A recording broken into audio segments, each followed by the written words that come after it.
بزوتنەوەی ڕۆژاوا بەرامبەر بە دەستڕێژیەکانی دەوڵەتی تورکیا پێویستی بە پشتیوانی جیهانی هەیە.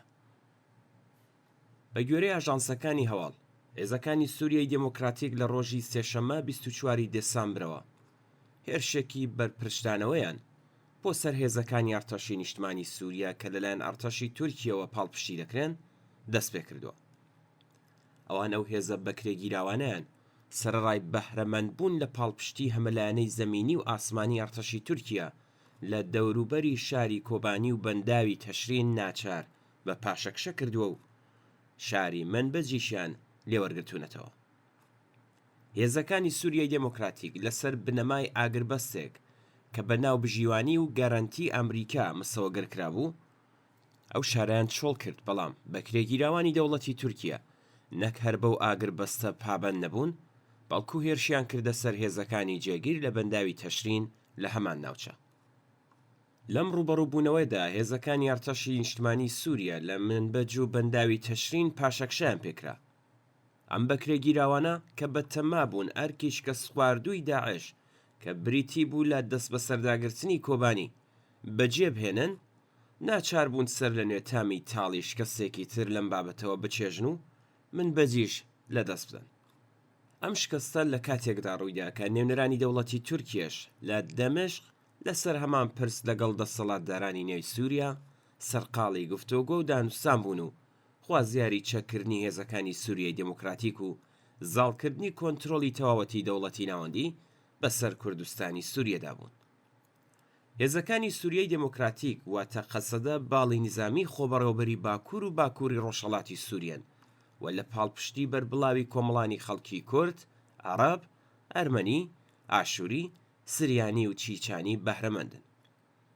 مەزلوم کۆبانی و ئیلهام ئەحمەد ڕێبەرانی ناسراوی بزوتنەوەی ڕۆژاوە ڕایانگەیاندووە کە ئەو بزوتنەوەیە سوورە لەسەر بەرگریکردن لە دەستکەوتەکانی و پشتیوانی ڕاستەقینەی خەڵکی دەوروبەریشیان بۆ لای خۆیان ڕاکێشەوە. لە گەرمەی شەڕ و پێکدادانی نیزامی لەو ناوچەیە کۆبوونەوەی دایکانی ئاشتی لەسەر سنووری قامیشلو و نسێبین لە ناڕزایەتی بەرامبەر بە هێرشە داگیرکاریەکانی دەوڵەتی تورکیا و جەنایەتکارانی ناسراو بە ئەرتەشی نیشتمانی سووریا بۆ سەر ناوچەی باکوور و ڕۆژهەڵاتی سووریا دەست پێ کردووە. بە سەدان هاوڵاتی هەر لە سەرلەبەیانی زووەوە بەمەبەستی ئیدانەکردن و کۆتایی هێنان بەو هێرشانە لەو شوێنە کۆبوونەوە و وێڕای بەرزکردنەوەی دروشمی بژی بەرخۆدانی ڕۆژاوە داوای بە فەرمی ناسینی قەوارەی سیاسی خۆبەڕێوەبەری باکوور و ڕۆژهەڵاتی سووریا دەکەن. ئەوان بەیاوەری دەیان هونەرمەند کە لە ناوچە جۆراوجۆرەکانی کوردستانی تورکیەوە هاتوون بۆ ئەو کۆبوونەوەیە ئاواز و سرودی بەرخۆدان دەڵێنەوە. دام و دەستگا هەواڵگری و ئەمنیەتیەکانی تورکیا هەوڵێکی زۆریاندا بۆ ڕێگریکردن لە پشتیوانی جەماوەری لە کوردستانی تورکیا لەم کۆبوونەوەیە، بەڵام شکستیان هێنا و دایان هونەرمەند لە شارەکانی مێردین، ئامێد، ئێلەح، وان و ناوچەکانی دیکەوە پشتیوانی خۆیان بۆ ئەم کۆبوونەوەیە ڕاگەیاندووە. هێزی پاراستنی ژنان ناسراو بە یەپەژە کە یەکێکە لە کۆڵەکەکانی بزوتنەوەی ڕۆژاوە لە بەیاننامەیەکدا ئاماژەی بەو ڕاستیە کردووە.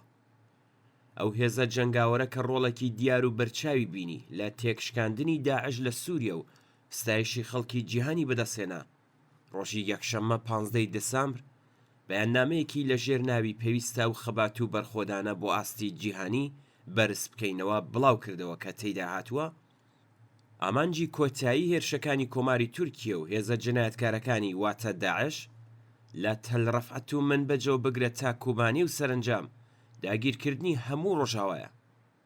ئێمە داوا لە سەرجەم گەلان و ژنانی جیهان دەکەین کە لە دژی ئەم هێرشانە بێنەدەنگ و بەرپرسیارەتی خۆیان بەجێبهێنن. ئێمە بڕیارمان داوە لە هەموو بەرەکاندا بەرەنگاری هێرشە تاوانکاریەکانی داعش ببینەوە کە ڕاستەوخۆ لەلایەن دەوڵەتی تورکیەوە ئاراستە دەکرێن و ئەم خۆڕاگریە تا کۆتایی بەردەوام دەبێت. ئێمە دەزانین کە خەبات و خۆڕاگریەکەمان لە ئاستی جیهانیدا بەرز دەنرخێندرێت، بەڵام ئێمە لە جگە لە بەرز نرخاندن پێویستمان بە پشتیوانی کردداری هەیە. ئەوەندەی پەیوەندی بە ئێمەوە هەیە لە هەموو شوێنێک خەبات و تێکۆشانی خۆمان بەرەو پێش دەبێن و پەرەشی پێدەدەین. ئێستا ئیتر کاتیەوە هاتووە کە بەوەڕێخستنی ناڕەزایەتی سەرتاسەری لە ئاستی جیهاندا بیرۆڕای گشتی هێرشەکانی کۆماری فاشیستی تورکیا ئیدانە بکات پێشی پێبگرێت و بەهۆی تاوانەکانی لە ڕۆژاوە لێپرسینەوە لە دەوڵەتی تورکیا بکات.